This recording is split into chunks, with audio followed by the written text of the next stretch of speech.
Aljoša! Veš, kaj se zgodi? Smo mogli sest. Kaj se zgodi? Taja je izginila. Imaš sestro tudi? Sestra. Taja, pa smo ji ne, psička. A tvoja kokerena španjelka? A greva iskat?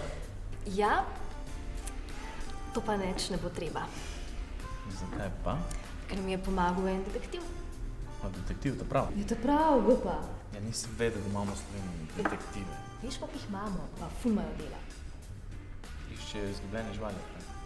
Dobro, to je bolj usluga zame, ne? Ampak ne, imajo razna pravila. Raziskujejo umore. Verjetno je vmes tudi kak umor. Zgodovina detektivskega poklica. Alan Pinkerton, prvi najslavnejši detektiv vseh časov, je prvo zasebno preiskovalno agencijo odprl 1850 v Chicagu. Njen simbol je postalo oko. Po tem slavnem očesu Američani v žargonu imenujejo zasebnega detektiva Private Eye. Njegova agencija je bila tedaj edina, ki je zaračunavala natančno določene zneske vsem strankam enako in se ni ukvarjala z ločitvenimi zadevami.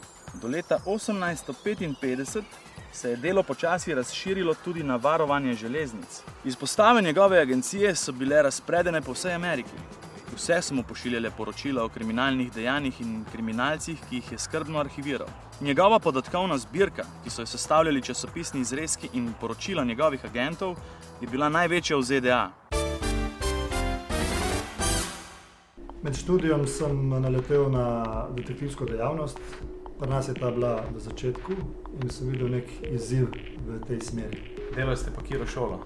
Prej sem končal kadetsko šolo za policiste, delal sem kot policist in potem sem videl neko prihodnost v tej dejavnosti. Kakšna je vaša izobrazba?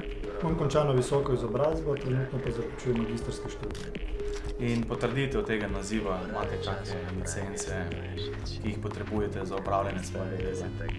Za detektiva sem potreboval opraviti detektivski izpit in pridobiti licenco, potem pa registrirati kot dejavnost svobodnega poklica. Torej ste lahko začeli opravljati svoje delo zgolj tako, da ste odprli podjetje, ali ste imeli že prej izkušnje? Predhodno sem imel izkušnje z delom v policiji, tako ko sem pravil detektivski izpit in pridobil licenco, sem začel takoj samostojno opravljati detektivsko dejavnost. Se spomnite, kaj je bila vaša prva naloga? Mislim, da ja, iskal sem enega dolžnika, tako je njegovo premoženje. Paleta detektivskega dela je zelo široka. S čim se največ ukvarjate?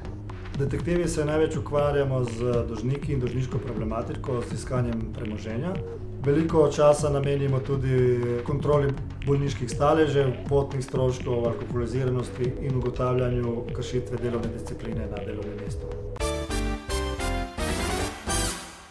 Detektivski poklic je v slovenskem prostoru sorazmerno mlad, saj smo prve licence podelili komaj pred 15 leti za opravljanje detektivske dejavnosti.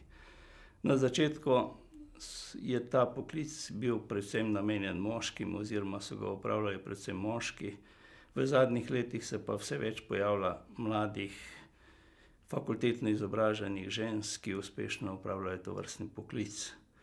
Poklic kot tak je dinamičen, izredno atraktiven in zanimiv, v določenih trenutkih pa tudi zahteven kot vsi ostali poklici, če hočemo uspešno opravljati.